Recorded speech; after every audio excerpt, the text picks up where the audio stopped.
Welcome to Abstractly African, where culture is a compass, ancestry is a resource, and transformation is a shared practice. I am Daniela Ayomide, and this week's cultural education is all about understanding the body from the perspective of African cosmology. You see, in Yoruba culture and cosmology, the body is understood to interact with multiple dimensions. Our bodies are like mason jars. We are containers, vessels of our life experiences. Every time you experience a heartache, every time you experience a triumph, a challenge, or anything in between, your body takes in that experience as information. What's really interesting to me is how our bodies actually synchronize these experiences into one. We have three bodies held within our mason jar, our physical body. We have the emotional body, the spiritual body, and the mental body. Now, often life experiences can categorize these different bodies to where we feel disconnected from our emotions, or in our minds, we feel disconnected from reality. Or in our spirit, we may even be wounded by systems and places and spaces that have done a number on our spirit. So when we think of threading and synchronizing the bodies, the emotional body, the spiritual body, and the mental body together as one, this is when you encounter holistic healing. How many times have you thought to yourself, man, if I could just get past this, then I could move forward? When we have this split understanding of ourselves, right? This binary understanding where things are either black and white, and your identity also follows that logic, right? You're either happy or sad. You're either angry or joyful, right? No binaries exist in African cosmology. People might disagree with me, and that's entirely okay. In this world, we understand African cosmology in an abstract way. The concepts I'm breaking down are really meant to build a foundation of regenerative thinking so that you can deconstruct the way that you've done life before. Let's start with the emotional body. As a child of Oshun, emotions are like rivers, right? Emotions are really meant to flow. They're meant to ebb and flow. Now, many of us might struggle with feelings, emotions, right? Soft things. But the truth is, emotions are not your enemy. They are a blueprint, and they're a very intelligent blueprint when you develop awareness of your patterns and work with your emotional body. One of the things that defines emotional health is a state of being, right?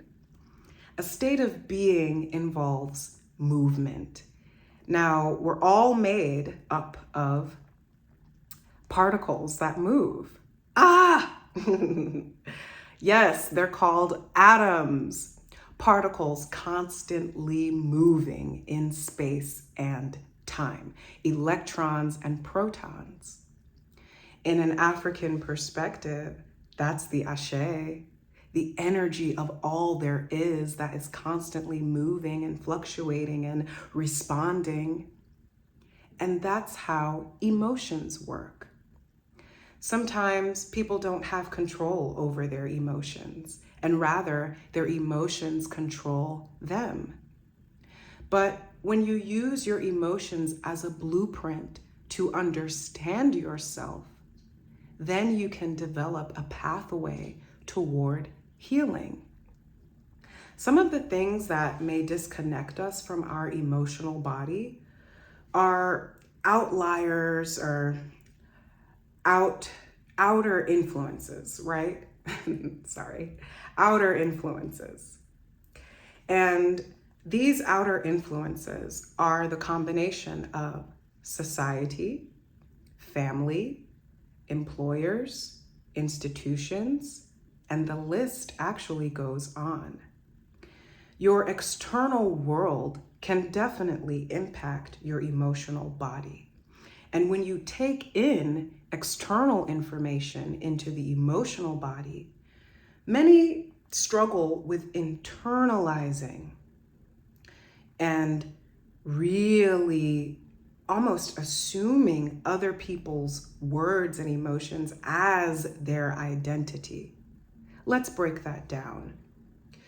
If you were a rambunctious child in school, if you talked a lot, ran around, if you had a lot of energy, ADHD, you were probably told, especially either African or Black American, sit down somewhere, right? Sit down somewhere, be quiet, sit down. We're taught that emotions are the enemy, and that when we're too emotional, we've distanced ourselves from logic. But emotions are themselves a form of logic. The child that is constantly told, sit down, be quiet, why are you always running around? The child that is criticized for expression of emotion will learn that in order to feel safe, they have to disconnect from their emotions.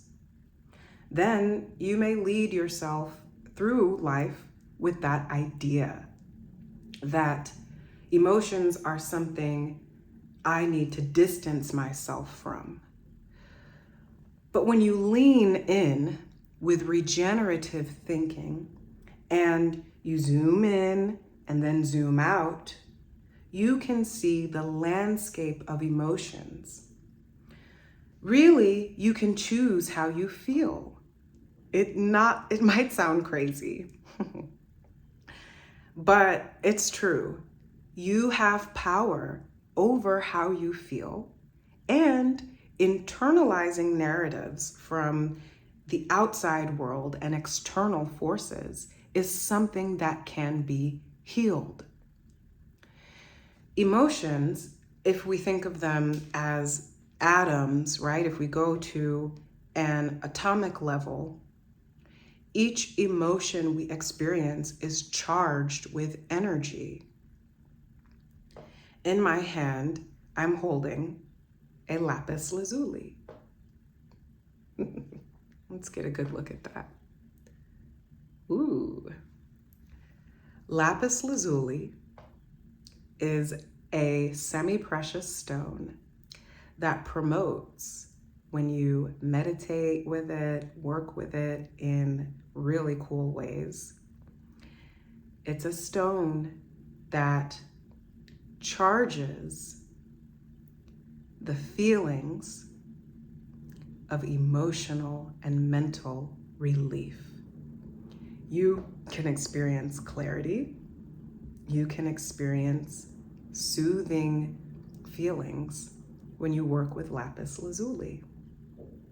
Now, for those of you that are not woo-woo, and that's fine, the lapis lazuli represents an emotion.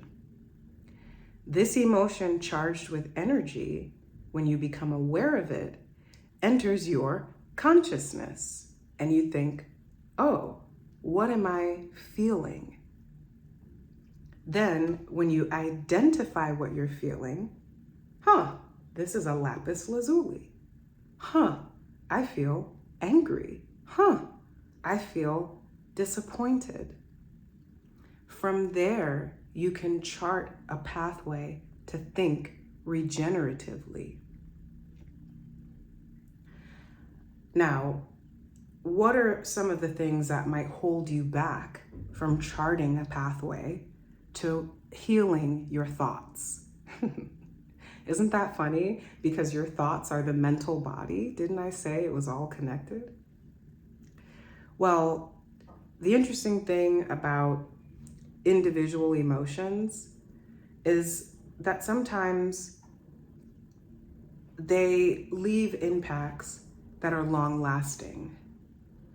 People can live with years and years of resentment as a feeling, as a state of being.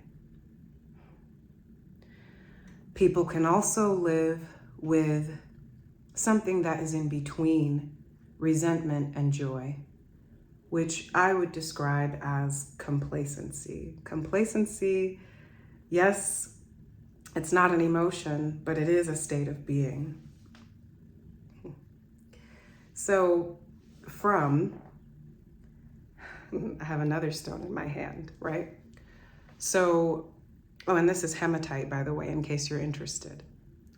So, from resentment all the way to joy, there is a landscape in between. And you don't have to stay attached to emotions. That's because they are constantly moving. Atoms in space and time. You can look at that path, that landscape, and see that there are emotions in between resentment and joy. So if I'm moving closer to joy, then I've got to start somewhere, right? I've got to start with questions. I've got to ask myself, what am I feeling? Identify that, and then move to the next feeling by choice. It's not easy to change your mind, and frameworks are often helpful to do this. Week to week, I offer cultural education from a Yoruba perspective. African-centered ways of being involve a holistic understanding of the human body. When we identify with emotions, we can hang on to them, right? Like this, with a closed fist, almost with a feeling of self-righteousness, right? This is what happened to me, so now I'm a bitter mess. Ooh. This is what happened to me, so now I'm sad and depressed. And you just hold on, right? But then when you release, you let go, you tap into regenerative ways of thinking, you can navigate the landscape of emotions with freedom and joy, with self-compassion and non-judgment. Thank you for taking part in the world of Abstractly African. I'm glad you're here, and I'll see you next week. Ashe, ashe, ashe.